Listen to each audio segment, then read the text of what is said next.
Okay. I'm gonna redo a video here for Gauntlet stuff. Just going through um, how a couple of different things work, how some different tricks work. Let me make sure I have my game audio unmuted. Alright, it's a little quiet, but that's fine. We don't really need any audio cues. So I'm going to start with the Scarecrow skip, give an in-depth explanation on my setup, how it works. I have loaded up PCSX2 again, the PS2 version, purely because I have a bunch of save states already set up on this one, whereas the Xbox One, I don't have any save states, but I've been running on Xbox all day, and all of my setups still work just the same. Everything is A-okay, good to go. So that's good to see. I'm gonna jump right into it. So I'm gonna load a save state for the Scarecrow. Oh, this is not the right one. I might have to do...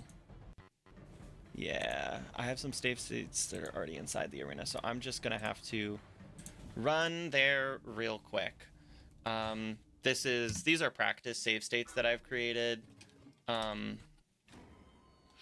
I was just using to test things out. So this is obviously, I've sped the game up like 300x or something right here just to get through these areas a little quicker. I gotta rewire my brain now the other direction because I've been playing Xbox all day and the buttons are different for the two consoles. I do miss using R1 for interact. I also have the graphics like turned up on PCSX2 right now, and so it looks all pretty. Makes the game look incredible. For a casual playthrough, this would be such a great way to do it. Normally you wouldn't kill these spawners so that you have more enemies to kill to get this to progress faster, but we're just gonna kill the spawners. I'm just gonna kill everything just because I'm fast forwarding anyways.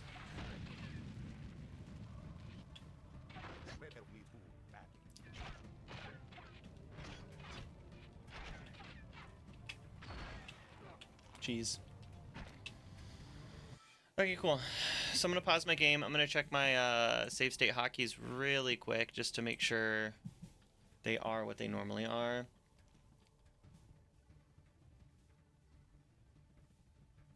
Save is F8. Okay. So we're ready. I might trim this video down so it's a little more digestible. Cut out some of the intermediate stuff, but also... I don't know. I don't like editing very much. So maybe I'll just do it raw. So I've talked about the setup a little bit before. I'm going to go over it again in depth because I know some people struggle with it still. It is tricky. It is very specific. And I will explain fully how I do the setup. It works for me pretty much every single time. I did like a good handful of runs today. And I didn't have to reset on Scarecrow at all, which was great. And that all just comes down to making sure you do all these pieces correctly. So, step 1, walk along the top wall of the bridge, holding up left.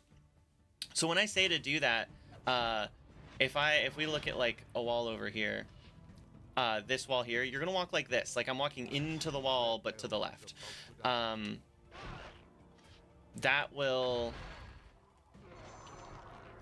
will position you. So based on where you enter this boss fight and like how you enter it, your position will be different. If you jump in, you're going to carry some of that momentum because as soon as the cutscene starts, it resets Elf's position to a specific spot, a specific like coordinate in the boss arena. But I think it does that by adding some kind of displacement factor. And so if you walk in along the bottom wall, it'll displace you the same amount, but because you started from a different X and Y position, your new X and Y won't be the same as if you entered from the top of the bridge. That's why that matters. So you're going to enter in from the top of the bridge. You're not going to jump. And personally, I run in holding up and left, and then I keep holding up and left. Now, for me personally, I have an angle on my controller that I'm looking at to make sure, like, okay, I'm about right. Now, I haven't been playing on PS2, I've been playing on Xbox, and my angle, I noticed, was a teensy bit different between the two emulators, so I will try to get this right first try, but it's totally possible that I goof something up. So I'm holding it currently. I'm holding up left. Slightly more to the left than up, but I'm holding up left, and I'm not letting go, and this happened, okay? I have walked towards the cauldron. I'm standing at the cauldron. I am now going to press A, and then X, or for PlayStation, that would be X, and then square. This will clear the prompt and do the basic stab attack. Any other attack is going to have a slightly different timing.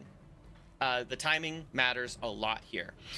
To get the timing right, I always use the same attack. I use square, or X for the Xbox, but square, the stab forward attack. And I run a metronome at 180 beats per minute. I have it on my phone. It's just, I go to YouTube, I type 180 BPM metronome. This one's from Drum Set Fundamentals. I make music. Metronomes are helpful for me to get timing right. So I'm going to press X and then square with the same timing as my metronome. It'll look a little funky on the video potentially because I think there's a little delay on my audio from the video, from the recording and stuff. That's just because, it's probably because I use like this $20 USB mic when I record these things. I have like an XLR mic, but I'm not going to set that up just for doing speed runs typically. So I'm going to run the metronome. I'm going to press the two buttons at that interval, and he falls through the floor. It works every time. I do exactly that. I never change any part of that process. I usually start the metronome during the cutscene just to get that feeling in my head, and then as soon as I'm able to, I do it. I clear the prompt, I hit the button, and then I move on. And that's how you do the scarecrow skip, consistent every time. Depending on the angle that you hold during the cutscene as you're waiting, you might walk a little too far back or a little too far forward. And you can try to make an on-the-fly adjustment, but me personally, I hit my buttons and I hope it works. And usually it works pretty well. So that's scarecrow skip. Should work pretty much every time. I haven't had any issues on XEMU, the Xbox emulator that we all started using recently. Again, I'm just using PCSX2 because I have a bunch of save states already set up, so this makes this a little bit easier. So that's that. I'm going to now do what I did in the previous video, and I'm going to go over other time saves that you can get throughout the run.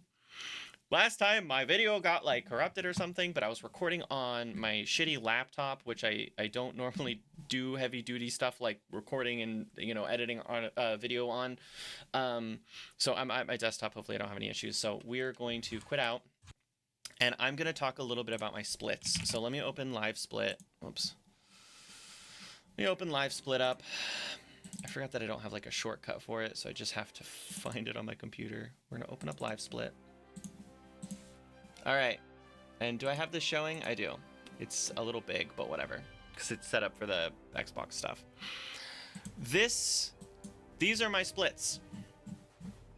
My splits are very important to the run. They save me like probably 4 seconds or more throughout the whole run. And it's purely because of these little arrows that I put on every split. Those tell me which direction the level starts in. Now, I will say, these are wrong. Imperial City and Imperial Palace, I think Imperial City's up left and Imperial Palace is up. I kept messing that up in my runs because my splits, I wrote these splits this morning because I had it all set up on my laptop. I didn't have it set up on here, so I had to redo it. Also, the background is concept art from Dragon Age, if anyone's curious. So these arrows tell me what direction I want to move at the start of the level. Why do I do that? Well, I'm going to close Live Split just because I don't want to have to look at it, but whatever. If I start up a new game here, I'm immediately going to hold left on the right stick and just hold it the whole time. And that's because the first level starts left. Now, actually, this level I do slightly up left just because sometimes you get caught on the bottom wall. And the cutscene's playing. I'm going to press X to skip the cutscene. And look at that. I can't control Elf right now because of that prompt, but there's like a 1 frame window where you get control of the character before the prompt actually shows up in the beginning of a level. So if you're holding a direction, if you buffer in that directional joystick direction, you get to jump forward at the beginning of the level, which saves a very small but existent amount of time. I'm now essentially starting the level 2-3 steps ahead. It's very helpful. It's hard to remember what direction does every single level start in, so I wrote them down on my splits so that they're somewhere on screen. You can also just have like a notepad open. I tried doing that, but looking over to a notepad was kind of annoying in between levels, so I just put it on my splits since I glance at my splits in between every level anyways. So that is what I would recommend. It's pretty easy. It's basically free time saves. So now I get to just start the level and be further ahead. So that's why I'm jumping at the beginning of every single level, and that's why I have little arrows on my splits. Okay, what else do we want to talk about? I want to talk about Ancient Forest. So we are going to load my save state for Ancient Forest, which I unfortunately don't know if I have a good one for it.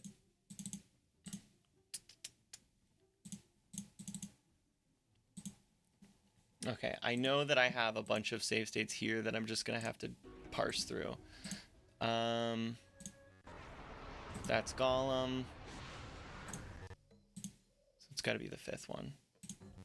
Okay.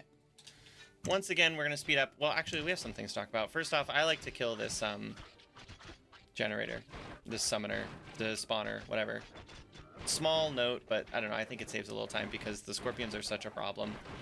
Though my ancient forests have not been going well lately. I'm doing this to talk about key skip. So there is a key at the end of this level that you have to pick up, and you can save time by picking up in a very specific way that lets you teleport during a cutscene. And teleporting during cutscenes is something that I do in a couple areas on the run. It's a great way to save just like a little bit of time. This one probably saves 2 or 3 seconds. So it's after this room. I'm just gonna clear out these enemies.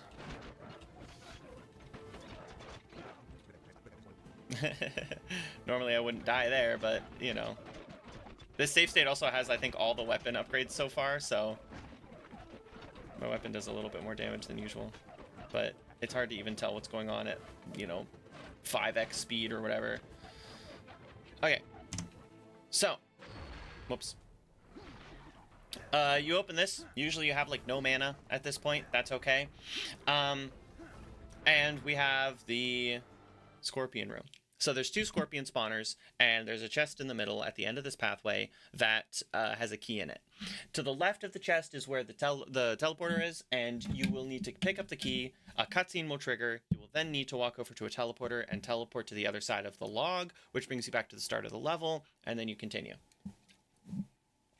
Key skip, which I have missed on both of my recent PBs, unfortunately, involves standing on the right side of the chest, opening it, and then jumping to the left. This will pick up the key and throw you far enough during the cutscene with your jump. It throws you far enough to be close enough to the teleporter that you teleport during the cutscene, because your character is still loaded in during cutscenes. So I'm going to try and do it here. Actually, you know what? Before I try and do it here, let's make another save state. And we're just going to open, jump, and I missed it. Let's try one more time real quick. This skip is kind of annoying to do, and it's low-key a little difficult. So if you're sitting there thinking, there's no way this is worth it, and you can see I just got it there, and I already teleported. If you're thinking that 2-3 seconds that you save of like waiting for the teleporter to happen after the cutscene isn't worth it, then yeah, don't go for it. It's really annoying, but it is, in my opinion, worth going for, because worst case scenario, you jump, you miss the key, and then you just have to circle around real quick. It loses like a second or 2, but it potentially saves 2 or 3 seconds, so it's pretty worth it. That is, I think, everything for this level. Aside from that, there's just small movement optimizations throughout the entire run. Anytime a prompt is going to come up on the screen, jump before the prompt. Jumping gives you a pretty reasonably good amount of distance, as you can see, and that's distance that you can take advantage of during a cutscene, which is awesome. So I would just highly recommend taking that jump every time you can. Anytime you're going to lose control of your character, just take the jump. Jump forward right before that prompt pops up. You have to remember where all the prompts are, and I remember where some of them are, but I definitely don't always get it perfectly. Yeah, okay, I guess the last thing to talk about is triple square. So I'm going to go over my gold route. I'm going to actually do like the first 5 levels, and I'm going to showcase the entirety of my gold route, the route that I take for all the gold, what abilities I buy and when, because I think it saves a significant amount of time. So start game, beginner, elf, and you know what? Well, no, let's just do this first. Okay, so fresh game. I'm going to fast forward throughout pretty much all of this because it's not really worth it otherwise. Like, there's no really reason not to. So in this room where you have this statue that you have to push, I personally open this chest. Oh, that's right. Xbox controls. This is PS2. I open this chest, then I push the statue. It's a little slow. It takes a minute. Boom, boom, boom. After picking up the key, you take about 1 or 2 steps, and then a prompt comes up. So I grab key and jump. I pick up the gold, and then I pick up this gold. This back corner on this chest lets you pick up the gold pretty much immediately. Same with the other chest, but I like to pre-open the chest just because. That gives me 50 gold. And then there's another 25 and then a 250 that we pick up on this level as well. My goal with the gold route is I want to have enough gold. I want to have 500 gold after level 3 because level 4 and 5 has required enemy spawners to kill. And the arrow ability, I think it's called like Continental Assault or something. That ability does an insane amount of damage to enemy spawners. We all know this. So I think having it at that point is worth it, especially when you lose so little time picking up this gold. I can try to redo all the math because I didn't write it down anywhere, but I did all the math for how much out of the way, how many seconds you lose by picking up all of this gold. And then I compared that to how many seconds you gain by getting these abilities sooner. So it's, by my math, worth it. I have a bachelor's degree in computer science, mathematics, and data science, so that information is worth something, I guess. But yeah, so there's that 25 at the top of the stairs, there's 250 at the bottom, there's a lever here, and you finish the level. Normally, I will open the chest and just keep running. I'll hit the lever, I'll grab the gold, and then I'll go to the end, because you have to wait for the door to open anyways.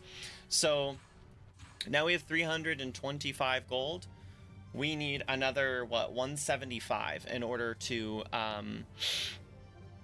get what we need. So we're going to pick up 75 gold in level 2, and then we're going to pick up 100 gold in level 3. Level 3's 100 gold is completely for free. You don't lose any time by picking it up, so that's awesome because you pick it up while you're killing those enemies in that section where you have to wait for the key to spawn. So you can just, it's on your way. This gold is out of the way. You lose 2 or 3 seconds to pick it up, but it's not that bad. Losing 2 or 3 seconds to gain Continental Assault earlier is very, very worth it. So I take down the generators in this order: bottom, right, and then top. And I do that because I'm going to go pick up those 3 chests under the traps. It's a little annoying because sometimes I've lost, like occasionally I'll lose a run to dying on those traps. It's okay. You know, it's not the worst reset point, level 2, but you know, it can be frustrating. A tip for these spawners: this room is a little harder to do, but you can hit 2 of them at a time. So like I did it there, the first slam attack I did hit both of them, and you can kind of get it on here as well sometimes.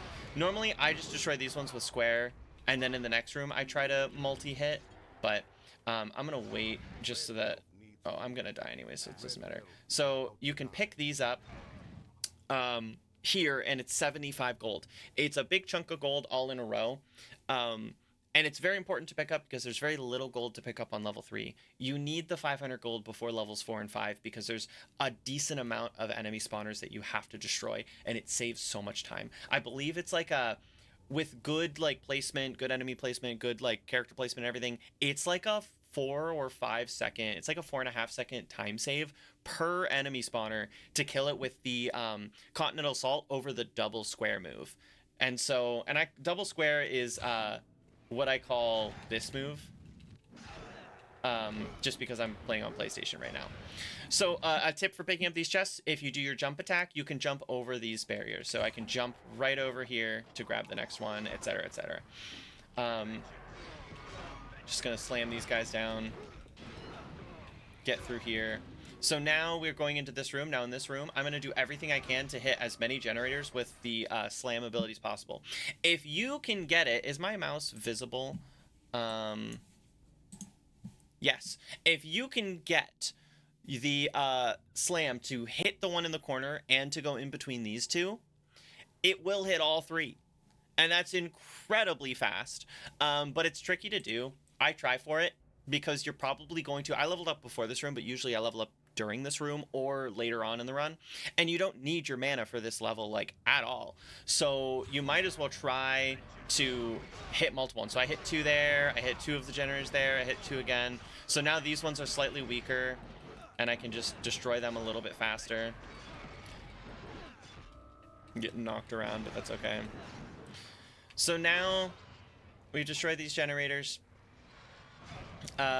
Cutscene starts. I usually try to jump during this cutscene. I missed it. No big deal. We are going to finish out this level pretty much as normal, but I tried to hit tab to speed things up, but it failed. And you know what? Who cares? Because it's this last part's a little hard to do fast forwarded anyways. I always take a death here. I don't care how much health I have, I always take a death here. So taking a little damage on those traps is kind of a good thing, and it's because it's faster to die than to walk back. There's a couple spots in the run where it's faster to die than to walk back. I call them death warps. You can stand under death and have him kill you, but honestly, these fire traps will kill you so much faster. So I just run into the fire there, and then I go over here. Again, cutscene. I can jump before this cutscene starts to gain a little extra distance over top the spike traps that you're standing at. Once again, I'm going to shoot once and then jump. That's another cutscene that I'm moving during. It's just like tiny time saves, but it's nice. So we picked up our 75 gold on this level. And now we should have 400 gold. And yay, we do. It's perfect. So now we need to pick up an extra 100 gold next level. And that's pretty easy to do. There's 100 gold along the way. Now, the reason I don't pick up 500 gold before this level is you don't need it. You can get 500 gold in just level 1. There's actually a total of 500 gold in the entire level, the first level. But you don't need it. It's just... oh yeah, it's this button. You don't need it because what are you going to use Continental Assault for on this level? To kill some of the enemies? Like, there's just no reason to. So, let's... Okay, I'll just die. It doesn't really matter. Oh yeah, I was hitting the wrong button to do my little burst. So this chest right here has the first 50 gold. When I was running up here to trigger the whole like fight for the thing or whatever, I usually run up, then I run back and burst to kill the death, and then I continue on. I just hit the chest on my way through. And so if you come through here, you can pick up this gold. I'm getting completely stun locked by enemies, but you know, obviously this route isn't being played out as it normally is. So now I'm just going to fight enemies. The other 50 gold is this chest up here, and of course you can just grab that while you're fighting the enemies. So we fight. You know, of course I'll probably die, but that's fine. Because this isn't a real run. Let's actually fast forward this walking real quick, because I am gonna try to do Scarecrow skip real quick just to speed things up.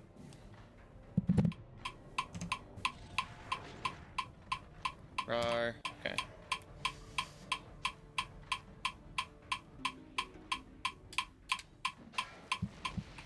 Okay. If you saw me close my eyes there too, I do that because it helps me time it out a little bit. I tried to jump during this cutscene just to get a little bit closer to the key,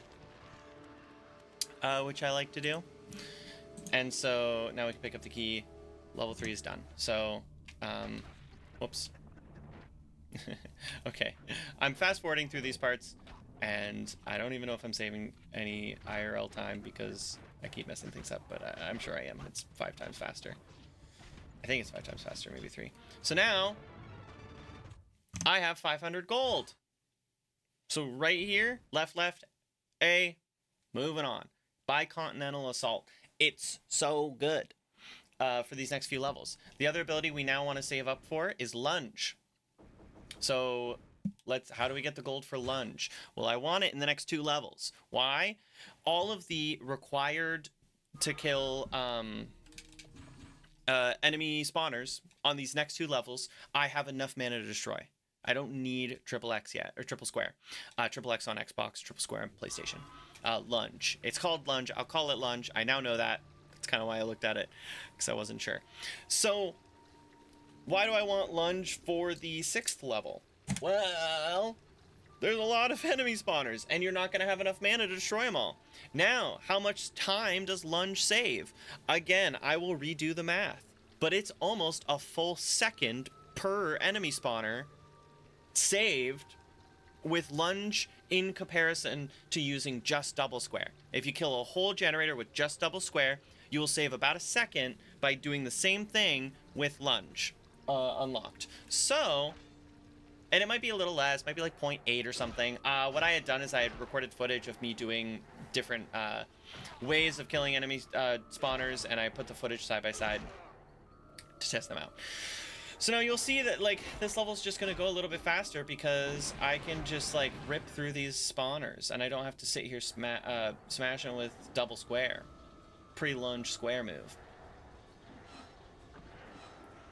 So, where do we get the gold? First piece of gold is going to come here. I tried pressing the wrong button because of Xbox again.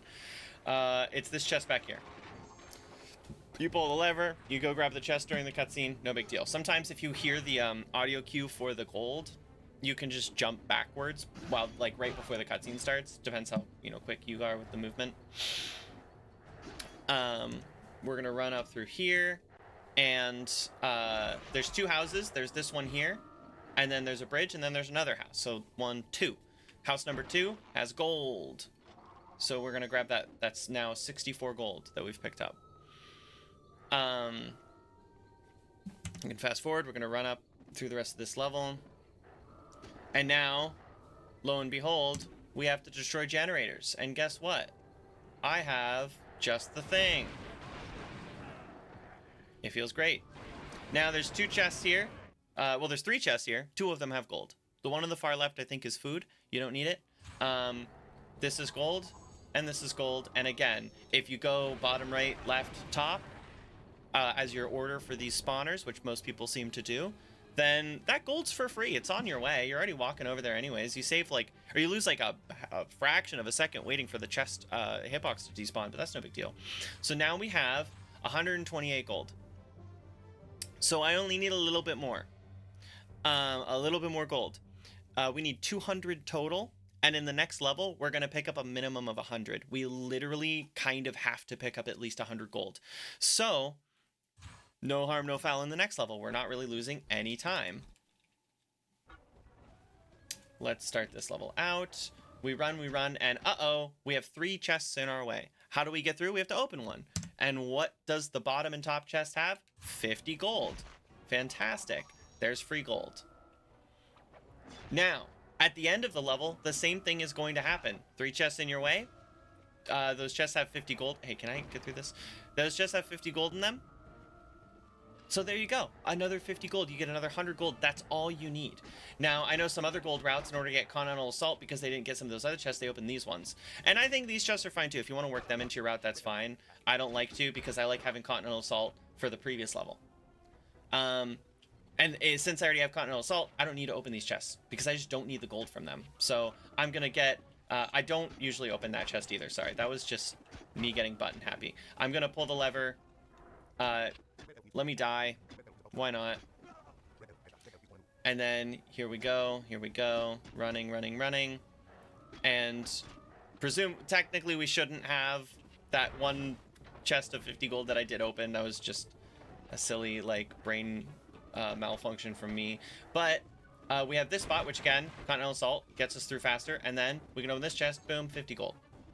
And now we have enough gold for lunge. So if I end the level, I'm going to have more than enough because I picked up a little bit extra. But we have enough for lunge. Over. There's lunge. Buy it. It saves a lot of time. I think that's why I'm getting time saves throughout the later portions of the run. I'm buying lunge, and I think it makes a big difference. That's the gold route. I don't buy any more gold. I've tickled with the idea of also getting, I don't remember what it's called. It's like Falcon something. And you know what? If I load a save state... I've messed with the idea of also picking up Falcon Pact for, I think it's Imperial Dungeon, where you have a lot of enemies to fight, just because it is really nice to have. I think Blue Screen sometimes gets this. I used to get it. I stopped because I figured maybe it would just be faster to ignore it. But maybe it's worth it, and if you aren't aware of what Falcon Pact does, it is a slam attack that blinds enemies that it hits. So it's this move right here. Oops. That one.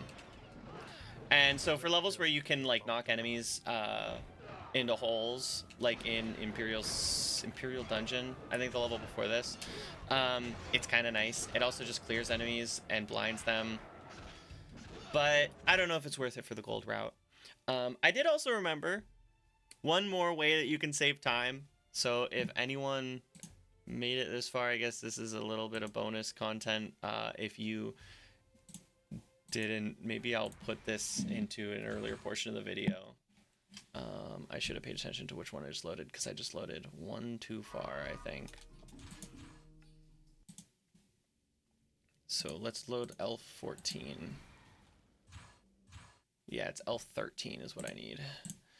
I really should have named my save states something more reasonable. Let me make sure I have all my abilities that I'm expecting to have at this point. I do. I have a bunch of money on my save states because these are practice saves, of course. So, do you want to save? No. So, this is the dungeon. And we are going to talk about death warping a little bit because it's a great time save. So let me get to a point where I normally death warp. I normally death warp on this next lever pull, and I do it pretty simply. I summon death. I hope to take damage from the green fire, which this time I won't do just because I've lost health running around. And then I die when I pull the lever. So death's in the middle chest. You open that up. Now in this run, I don't even know if I'm going to survive destroying the generator that I need to, the spawner that I need to, but that's fine. I can still talk about this. So we don't want to have to walk all the way back. It's like 5 seconds of a walk, right? Dying is convenient because it teleports us back to the beginning of this bridge, which is great. And then we can go the other direction to pick up the other lever, and then we'll do one more death warp in a similar fashion. But what's the best way to death warp? Because there is a best way. There's a faster way to death warp. So what we want to do is we actually want to pull the lever after we die. You know the animation you have to wait for in order to be able to press buttons? You fall to your knees and then you fall down usually, or I think you can also maybe sometimes backflip. I don't know. That might be an enemy death animation. But you fall to your knees, you fall down, then you're dead, then you can press A, then you can respawn. During that animation, you can pull levers. So I wait until after I die to pull the lever. So I'm going to wait. I'm dead. I pull the lever. Now, if you look, I've already respawned. If you don't do that, if you pull the lever, then die, or if you Yeah, if you pull the lever, then die. A, you're going to die after the cutscene. You then have to wait for that animation, and then you can press A to respawn. So I'm just already respawned, and then boom, I can just walk right over here. It saves a little extra time. So it's like the fastest way to death warp, and it's pretty consistent. As long as you die directly in front of the lever, then you warp. So now we're going to do another one over here. So these enemies are a little bit more fickle because they just don't always want to hit you. But running into them helps. So first I'm going to run into them till my health's a little low. Okay. Now I want to make sure that I die directly in front of the lever. And I have. And so you saw the death animation start. I am now going to have already been respawned. And now, boom, we run over here. So that's how I save a little bit of time in Dungeon Deep. Any death warp that you take, or if you're ever planning to take a death right before a cutscene, do that. So there's that. I think that's just about everything that I can think of. So those are all my little tips. Those are the little time saves that I've been getting. There might be other things that I'm not thinking of. I could show how to do Golem a little bit better. You know what? Let's do that. Let's do that. Why not? We're already recording. Let's show how to do Golem a little bit better. Because I've noticed some struggle with Golem. What's that going to be?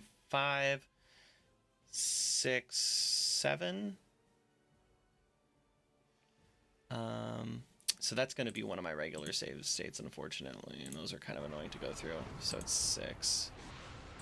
Okay. Oh, no, wait. Oh, you're kidding me. Oh, wait, is that the golem spawning? Oh, it is. Okay, this is the beginning. So, tips for golem. For starters, once again, you can hold a direction and jump towards where you want to go. It just makes things a little faster. Now we have to wait for golem to attack all these pillars, so we're just going to do that while we block to not take too much damage. Taking a death on this level is really unnecessary for the most part. I took a little bit more damage than I normally would because, you know, fast forwarding, I'm not going to have as clean execution on things. So what we want to do after getting all these summoners knocked down is we want to group them up as best as we can. And in my runs, I almost always get 5 out of 6 in the hole by doing this. Sometimes I get 6 out of 6. Those are great runs. But what you do is you just run around the center a little bit and see them grouping up right behind him. So now they're going to be a little bit more grouped up. Sometimes they teleport, so that guy's going to be my one miss, potentially, here, right? But then, boom, all of them got knocked in. There's one off to the left. So now I just have to kill one. It makes Golem significantly more consistent to run around like that and saves a lot of time because, again, I just have to mash square. Using lunge kills them a lot faster, too, because lunge does a lot of damage. Oh, it looks like we missed one more over here. Looks like we missed one more. And that's pretty unlucky, but you know what? He's near the middle, so we can uppercut him. That's another little trick, I guess. If they're near the middle, you can uppercut them. They fall into the middle.